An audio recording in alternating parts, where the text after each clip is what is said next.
Welcome back to Me, Myself, and I. Yep, back for another episode. And today's video is sponsored by youhadmeshirts.com, where you can upload any kind of shirt art picture idea that you may have, and we can throw it on the shirt for you, and it looks as good as ever. Thank you very much, and please enjoy that. Now, today's video is about financial freedom. But before we do, we're going to go into some music.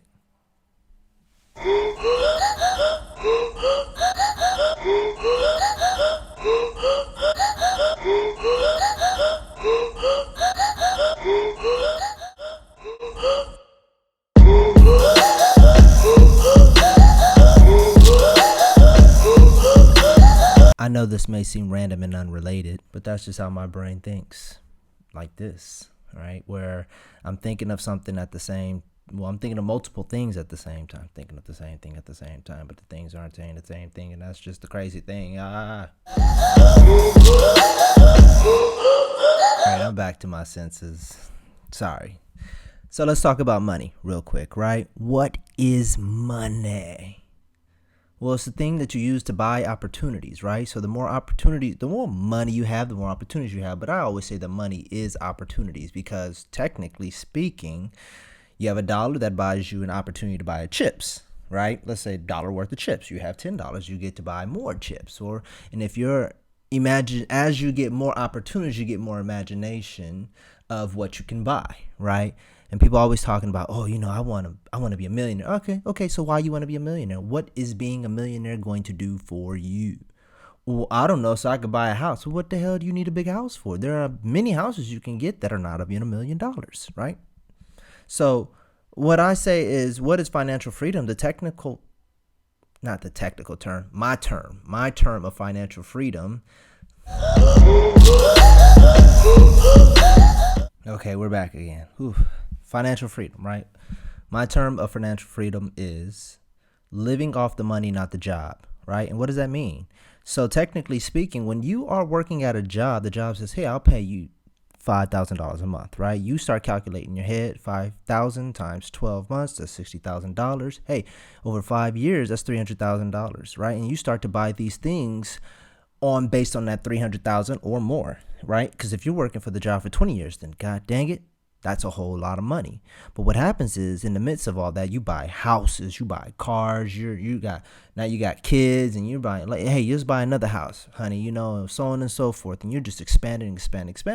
You're taking out loans, and you really just put yourself in the attachment of this job. And then when you look up one day, job says, hey, you're fired.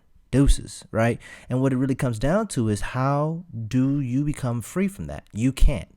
Right? You need to be in the power where you can, if the job says deuces, you can say deuces back at you, right?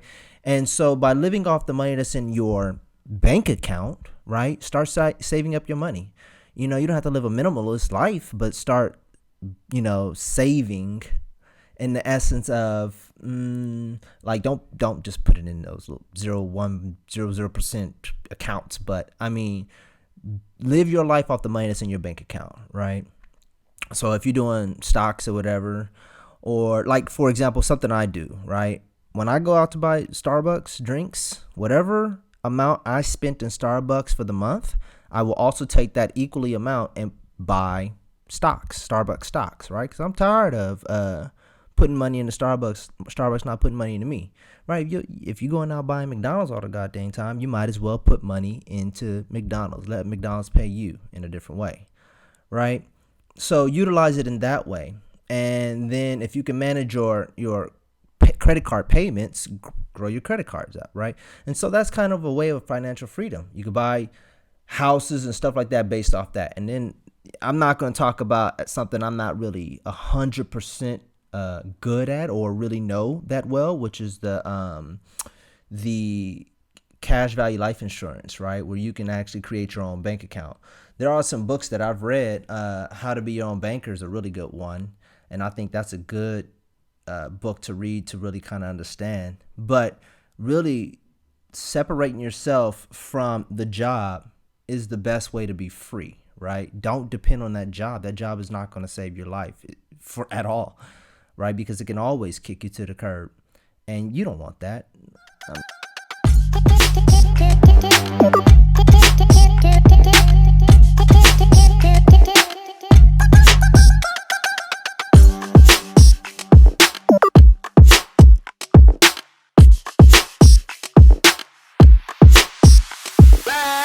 See, random again. I know I had to play some of that music. I mean, what's the point if I can't even put a little music in there? But anyways, getting back to the financial freedom, right? The biggest issue is that people tend to do this thing where they want to try to play catch up, right? It's a race to see who can buy the most shit. And that's the stupidest thing in the world, right? Like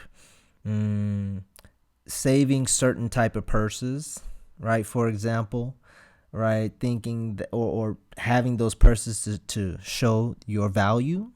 To me, I'd rather have on a jacket that's 15 years old and $50,000 in the bank. I wish I had $50,000 in the bank, but I'm not there yet. But we working on that, right? But I am free financially, if that's the word for it, because it's not really. I'm not trying to play catch up with everybody else. I'm not trying to beat everybody else, right? And seeing who could be the wealthiest person. Do I want to be rich? Sure, right? But what do I want to do with my money? That's a very different story, right? Different episode, right? But with that being said, stop trying to, play catch up, right? Stop living beyond your means. And stop always just trying to buy everything your eyes see, right? Have a goal in mind, right? And it's good to have small goals. So, for example, let's say you want to buy the new iPhone. I was in a situation like that where I wanted to buy the iPhone some years back. I think like 4 years or something like that. And no, it was when the 10 first came out, right? The original 10. And what happened was, instead of buying a 10, I said, you know what? I'm going to put that money in Apple stocks instead. That exact amount of money in Apple stocks. Well, hell, Apple stock went up, made money. I could have used the profit to instead buy me the iPhone and keep my original investment in there, right? And then that would have been better than just throwing my money to the wind and not having anything to hold on to. So emergency money, I think a good emergency money is your credit card, right? As long as you can manage to pay them off. I mean, you don't really have to pay your bills off in full every month if you can manage that. If you're doing that like in order to maintain yourself. Some people can't afford it, but then again, you want a track record, right? So what I do is I'll throw like my Netflix on one card, Hulu on another card, Crunchyroll on another, right? That way, so those cards I forget to use, I throw those like tidbit small little bills on there, right? And then, you have so many of the family kind of plans, not so much, but where you can kind of share things. Like you could share the Netflix with different family members or friends or whatever, right?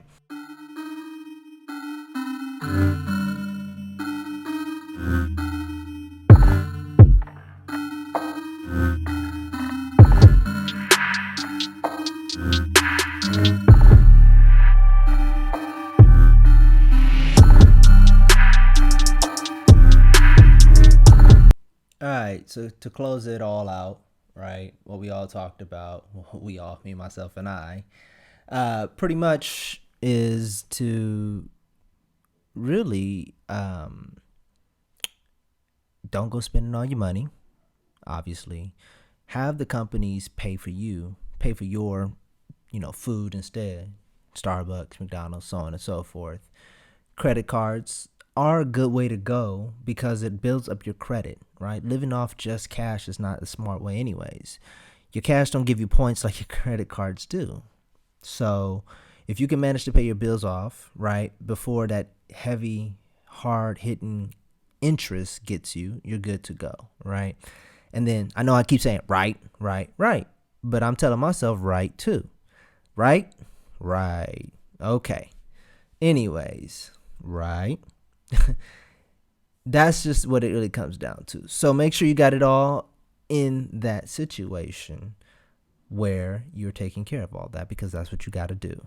Right? And that's the best way to that is the best way to live financially free, right? And what that really is just saying is that to separate yourself from an entity that controls you, right? I can't help it. I can't help it. Finally, now that I'm done with that topic, the car. It took me 6 hours to change this damn thing. 6 hours to change the whole parts on this car.